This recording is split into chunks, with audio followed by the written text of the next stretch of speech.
Hi friends, welcome to zaagzoogkitchen. இன்னைக்கு நம்ம zaagzoogkitchenல பார்க்க போறது மசாலா உதிராம fish fry தவால எப்படி செய்யறதுன்னு பார்க்கலாம். இந்த fish fry தவால ரொம்ப சிம்பிளா and ஈஸியா செஞ்சிடலாம். நான் முழு மீனை மசாலா தடவி தோசைக்கல்லுல தான் ஃப்ரை பண்ணிருக்கேன். இதோட டேஸ்ட் வந்து நம்ம ஃபிஷ்ஷை வந்து grill பண்ணி சாப்பிடுறோம்ல அந்த டேஸ்ட் மாதிரியே சூப்பரா இருக்கும். ஃபிஷ் ஃப்ரைக்கு ஏத்த மாதிரி காரசாரமா புளிப்பு டேஸ்டோட ஒரு டிப்பும் செஞ்சு காமிச்சிருக்கேன். வாங்க ஃப்ரெண்ட்ஸ், இந்த டேஸ்டியான ஃபிஷ் ஃப்ரை எப்படி செய்யறதுன்னு பார்க்கலாம்.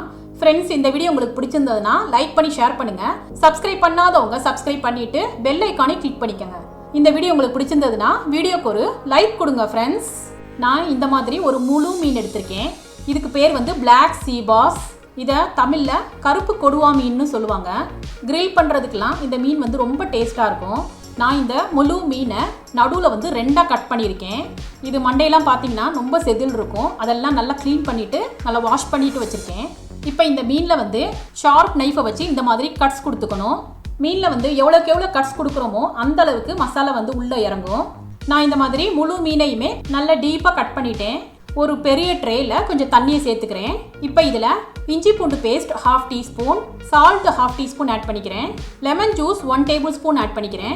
இதை நல்லா கலந்துட்டு இதில் வந்து 10 to 15 மினிட்ஸ் நம்ம வந்து மீனை வந்து ஊற வச்சிடணும். இப்போ 5 மினிட்ஸ் ஆயிடுச்சு. நான் இந்த மீனை வந்து திருப்பி விட்டுக்கிறேன். நம்ம பெரிய மீனை எடுத்துருக்கோம் இல்லையா, அதனால இந்த மாதிரி செய்கிறப்போ ஃபிஷ்ல உள்ள அந்த பேட் ஸ்மெல்லாம் இருக்காது. மீன் வந்து நல்லா ஃப்ரெஷ் ஆகிடும். இப்போ 15 மினிட்ஸ்க்கு மேலே ஆயிடுச்சு. நான் இதை நல்லா வாஷ் பண்ணிட்டு எடுத்துக்கிட்டேன். இப்போ மீனுக்கு தேவையான மசாலா ரெடி பண்ணிடலாம்.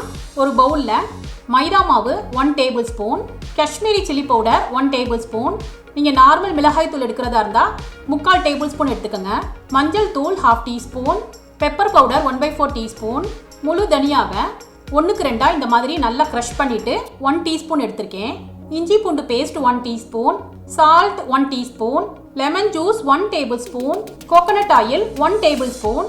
மீனுக்கு வந்து கோகோனட் ஆயில் சேர்த்துக்கோங்க, இன்னும் ஃப்ளேவர் சூப்பராக இருக்கும். ஒரு முட்டையை ஆட் பண்ணிக்கிறேன். இது எல்லாத்தையுமே நல்லா மிக்ஸ் பண்ணிக்கணும். இதில் வந்து முட்டை சேர்த்துக்கனால தண்ணி சேர்க்கணும்னு அவசியம் இல்லை. இந்த மாதிரி திக்கான பேஸ்ட்டாக நம்ம கலந்துக்கணும். இப்போ இந்த பேஸ்ட்டை வந்து மீனில் அப்ளை பண்ணிக்கணும். ஒரு சைடு அப்ளை பண்ணிட்டேன். இப்போ இதை திருப்பி விட்டு மறு சைடும் அப்ளை பண்ணிக்கிறேன். பாருங்கள் ஃப்ரெண்ட்ஸ், நான் 2 சைடும் அப்ளை பண்ணிவிட்டு இதை வந்து 1/2 hour நம்ம வந்து மேரினேட் பண்ணி வச்சிடலாம். இதுக்கிடையில் இந்த மீனுக்கு ஏத்தாப்புல காரசாரமான புளிப்பா ஒரு டிப்பு ஒன்று ரெடி பண்ணிடலாம். மிக்ஸி ஜாரில் 3 பச்சை மிளகா கட் பண்ணி ஆட் பண்ணிக்கிறேன். வெங்காயம் வந்து அரை வெங்காயத்தை கட் பண்ணி ஆட் பண்ணிக்கிறேன். பெரிய வெங்காயத்துக்கு பதிலாக நீங்கள் சின்ன வெங்காயம் கூட ஒரு 5-6 சேர்த்துக்கலாம். கெட்டியான புளிக்கரைசல் 2 டேபிள் ஸ்பூன் ஆட் பண்ணிக்கிறேன். சுகர் 1/2 டீஸ்பூன் ஆட் பண்ணிக்கிறேன். சால்ட் 1/2 டீஸ்பூன் ஆட் பண்ணிக்கிறேன். ஒரு கைப்பிடி புதினா சேர்த்துக்கணும். அதே மாதிரி கொத்தமல்லியும் ஒரு கைப்பிடி கட் பண்ணி சேர்த்துக்கணும். கொஞ்சமாக தண்ணி சேர்த்துட்டு இந்த மாதிரி லிக்யூடாக நம்ம அரைச்சி எடுத்துக்கணும். இந்த டிப்பு பார்த்தீங்கன்னா புதினா டேஸ்ட்டோட நல்ல புளிப்பாக இருக்கும். மீனை டிப் பண்ணி சாப்பிட்றப்ப டேஸ்ட் வந்து சூப்பராக இருக்கும். இப்போ மீனை ஃப்ரை பண்ணிடலாம். இப்போ ஒரு தோசை கல்லில் 3 டேபிள் ஸ்பூன் ஆயில் ஆட் பண்ணிக்கிறேன். ஆயிலை வந்து ஈவனாக ஸ்ப்ரெட் பண்ணிக்கணும். ஆயில் சூடானதும் மீனை ப்ளேஸ் பண்ணிக்கிறேன். அடுப்பை வந்து லோ ஃப்ளேமில் தான் வச்சுக்கணும். இப்போ ஒரு 8 நிமிஷம் ஆயிடுச்சு. மீன் வந்து ஒரு சைடு நல்லா ஃப்ரை ஆயிடுச்சு. இப்போ இதை நான் திருப்பி போட்டுக்கிறேன். பார்த்து கேர்ஃபுல்லாக திருப்பி விட்டுக்கணும். பாருங்கள் ஃப்ரெண்ட்ஸ், மீன் வந்து சூப்பராக குக் ஆகிருக்கு. அதே மாதிரி மறு சைடும் மீனை வந்து 5 to 8 மினிட்ஸ் வந்து குக் பண்ணி எடுத்துக்கணும். மீன் குக் ஆகிடுச்சு.